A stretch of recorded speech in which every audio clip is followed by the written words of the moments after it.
ఆంధ్రప్రదేశ్ రాష్ట్ర స్థాయి పాఠశాల క్రీడల సమైక్య ఆధ్వర్యంలో అండర్-19 బాలబాలికల క్రికెట్ టోర్నమెంట్ శ్రీకాకుళంలో శనివారం ఘనంగా ప్రారంభమైంది.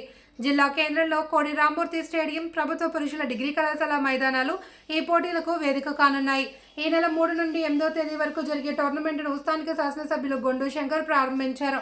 ఈ సందర్భంగా ఆయన మాట్లాడుతూ క్రీడలు శారీరక మానసిక వికాసానికి దోహదపడతాయన్నారు.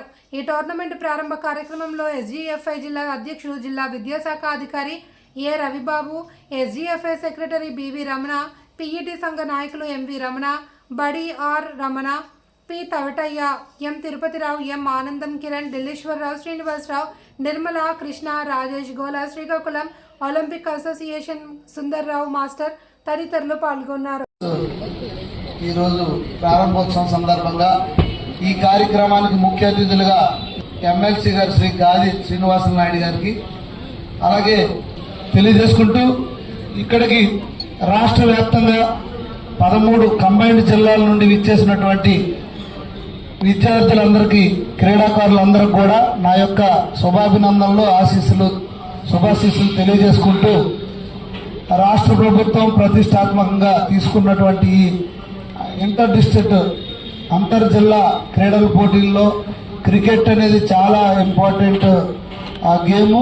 సో దీంట్లో మీ అందరు కూడా మంచి ప్రతిభ కనబరిచి ఈ 3 రోజుల్లో మంచి బెస్ట్ పెర్ఫార్మెన్స్ ఇచ్చి నేషనల్కి మీరు వెళ్ళే అవకాశాలు ఉన్నాయి. అక్కడ మళ్ళీ మీరు మంచి పెర్ఫార్మెన్స్ ఇస్తే ఫ్యూచర్లో మీరు మంచి క్రీడాకారులుగా ఇండియా అలాగే స్టేట్ టీంలో కానీ ఇండియా జట్టులో కూడా వచ్చి మంచి పేరు ప్రఖ్యాతులు తీసుకురావడమే కాకుండా మీ పర్సనల్ లైఫ్ కూడా చాలా ఉపయోగం అవుతుంది. ఇందులో స్పోర్ట్స్ కోట కూడా మీకు ఉంది కనుక మీకు ఉద్యోగాల్లో కానీ అన్ని విషయాల్లో కూడా ఇది ఉపయోగపడుతుంది.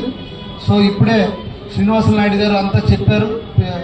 ప్రభుత్వం పీడీసీకి కానీ వాటి కోసం చేయాల్సిన ఇష్యూస్ పైన తప్పకుండా ఆయనతో పాటు నేను అలాగే 2 మంత్రులు అందరం కూడా ప్రభుత్వం దృష్టికి ఎటువంటి సమస్య అయినా తీసుకెళ్లి దాన్ని కూడా మేము సాల్వ్ చేయడానికి చూస్తాం. అలాగే ఈ గేమ్స్ని మీరు ఒక స్పోర్టివ్తో ఈ 3 రోజులు ఆడి మంచి ప్రతిభ కనబరిచి మీరందరూ మంచి ఉత్తమ స్థానాలకు వెళ్ళాలని నేను మనస్ఫూర్తిగా కోరుకుంటూ, ఇప్పటికే ఎండ అయ్యింది, చాలా ఎండతో మీరందరూ ఎండలో కూర్చున్నారు కనుక ఈ కార్యక్రమం నన్ను కూడా పిలిచి భాగస్వామి చేసినందుకు ఇక్కడ కమిటీ వారు అందరికి కూడా పేరు పేరున నా హృదయపూర్వక నమస్కారాలు తెలియజేసుకుంటూ, ఈ స్టేడియం కూడా మొన్నే శాప్ చైర్మన్తో మాట్లాడడం జరిగింది. నేను వచ్చిన తర్వాత 2 స్లాబ్లు వేసి మొత్తం ప్లాస్టింగ్లు అన్నీ చేయడం జరిగింది.